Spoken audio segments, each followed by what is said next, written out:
I wore my Earth Day colors today. Did you notice that? To be honest, I didn't plan it. I just kind of was in the car and I was like, oh my gosh, I have Earth Day colors on. So I'm Michelle Lelwica. I teach in the religion department. I know some of you, but not a lot of you in here. Those of you who have had a class from me know that I very much like my bell. And I'd like to start with just an exercise today, a brief exercise. My topic is saving the planet one moment at a time. And I want to talk about mindfulness today. And to do that, we'll start with an exercise. So if you would be willing to participate, it's really easy. All you have to do is give your full, undivided attention to the sound of the bell. Okay, so that's what I'm going to ask you to do. And if it helps to close your eyes, you can, but you certainly don't have to. The only thing is to just give it your full attention. Listen to the sound of the bell until you can't hear it anymore. Okay?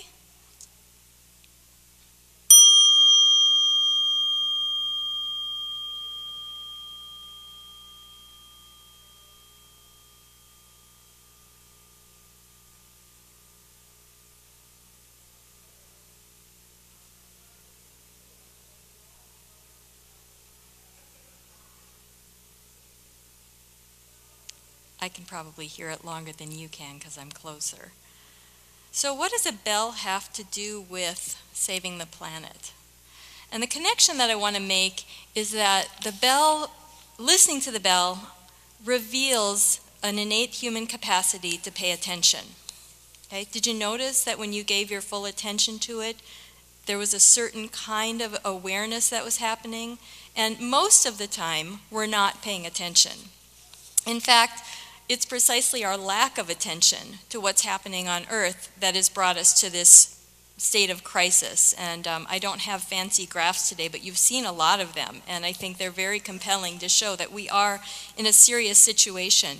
Precisely the lack of paying attention or the lack of mindfulness. Mindfulness is a way of talking about how do we pay attention to things? How do we pay attention to what's happening inside of us? How do we pay attention to what's happening around us? Certainly, how much do we pay attention to the good science that's available to us? These are all issues that are relevant to thinking about mindfulness as a way to address global warming, climate change, whatever you want to call it. Now, if you're like me, the situation looking at those graphs feels a little bit overwhelming. I don't know if you weren't here for the first few talks, but the situation does feel overwhelming because we're already doing some serious damage. And that overwhelming feeling sometimes, I think, makes it tempting to move into this situation of apathy. Well, I can't do anything anyway. The problem is too big. And this is where I think mindfulness is a really helpful strategy, because mindfulness is something anybody can do, anytime, anywhere. Okay, so just to repeat, when I'm talking about mindfulness, I'm talking about paying attention to what's happening around you, paying attention to what's happening inside of you. One of the best ways to practice mindfulness, actually if you're not prone to carrying around a bell, is to practice mindful breathing. And one of the things you'll notice, if you just take a minute, just sit up straight and become aware of your breathing. Take a big breath. Take it slowly. And notice what happens when you do mindful breathing. What happens is you slow down a little bit internally. You slow down and maybe even calm down a little bit. Many of us have days that don't feel very calm here. So slowing down, calming down. And when you slow down and calm down, you see more options. And this is especially important when it comes to making environmentally sustainable choices. We can't make those choices if we don't see the options. And we can make better choices when we're slowed down, calmer, and see what the options are before us. Now this idea of practicing mindfulness, whether you do it with a bell, whether you do it through conscious breathing, whether you do it through formal meditation, is rooted in Buddhism, but you certainly don't have to be a Buddhist to practice it. At the same time, there are some moral teachings in Buddhism that I have found helpful in terms of practicing mindfulness with an orientation towards sustainability. So now I want to talk about those 5 moral teachings. They're called the 5 moral precepts in Buddhism. And in talking about them, I'm really drawing heavily on the work of a Buddhist monk named, Vietnamese Zen Buddhist named Thich Nhat Hanh. He's also a poet, a peace activist, a scholar, and an environmentalist. And he has translated these 5 moral precepts of Buddhism. They're kind of like the 10 Commandments of Buddhism, except there's only 5.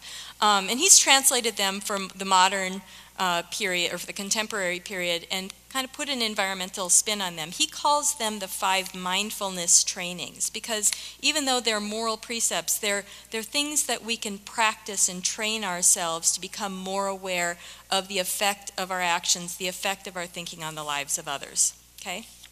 So the first mindfulness training is do not kill. Again, this sounds kind of familiar, right? There's a lot of overlap with the 10 Commandments. Actually, the languages do not cause injury, do not cause harm. Maybe some of you are familiar with the Sanskrit term ahimsa. So the idea is to live in a way that reduces harm, that reduces the suffering, both to yourself and to others. And this has obvious relevance, this particular mindfulness training, for environmental awareness, because of course part of what the problem is we've been doing incredible amounts of harm to the environment. The issue, though, is that not causing harm is very difficult. Just to live, we have to take life when you think about it. For example, and this is not my example, it's Thich Nhat Hanh's, he said, even if you become a vegetarian in an effort to reduce your impact on the planet, in an effort to reduce violence against animals, you still are probably at some point cooking your vegetables and killing microbes either in the water or in your broccoli or whatever. So we're always having some kind of harmful impact. But the idea with these mindfulness trainings is to go in the direction of nonviolence, to go in the direction of non-harm. So nobody's doing it perfectly, right? So this is not an opportunity for judgment. This is an opportunity to just be more conscious about going in the direction that's going to be healthier for the environment. So one could think of a lot of examples. I notice I'm getting short on time, so I'm gonna move on. The second mindfulness training is do not steal. So what does that have to do with environmental sustainability? In part, when you think about it, what we're really doing with our lifestyles right now is stealing the well-being of future generations, stealing the future of our children, stealing the future well-being of the rest of creation, animals, plants, minerals, the whole shebang. So if we're going to change direction and go in a better direction, the flip side of do not steal in Thich Nhat Hanh's rendition of these mindfulness trainings is to practice generosity. How do we practice generosity? Not simply by giving money, although you can do that. That would be a good thing, especially to environmental causes, but also giving your time.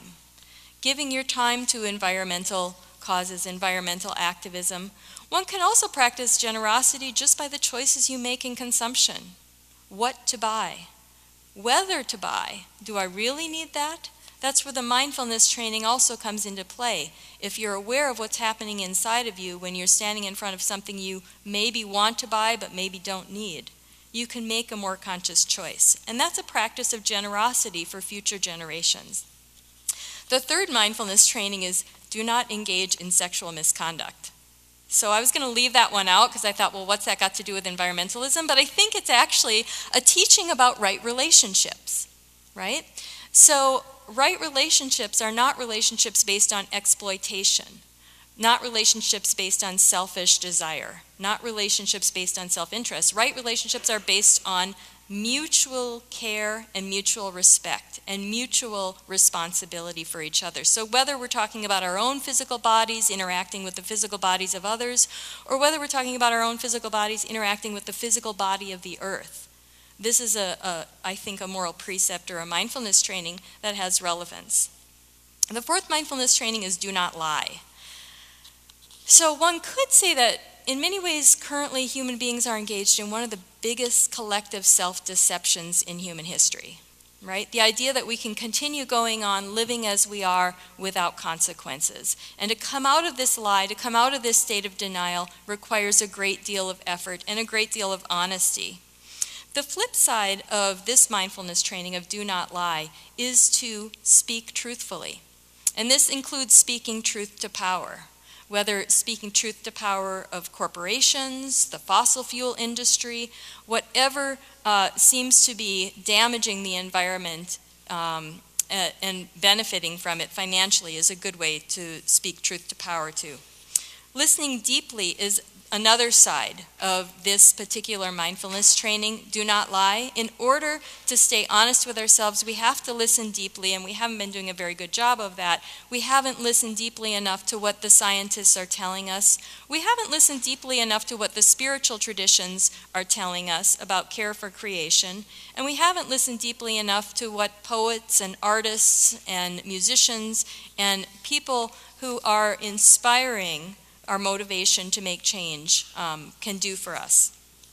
Okay, the fifth mindfulness training is to not consume intoxicants. So this has to do with a lot of Buddhists don't drink alcohol and don't smoke and don't do drugs.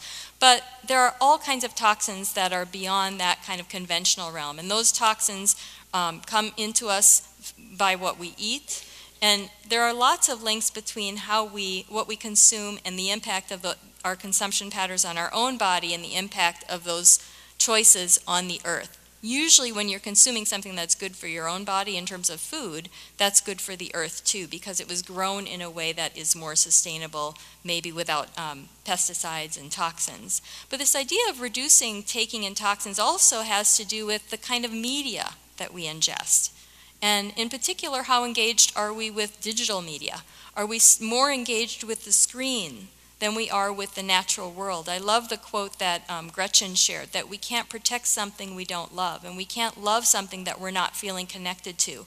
And if you agree with Richard Love that we suffer to a certain extent from nature deficit disorder, connected to attention deficit disorder in his thesis. He thinks we don't spend enough time in nature and it dulls our sensitivity and makes us less capable of sustained attention.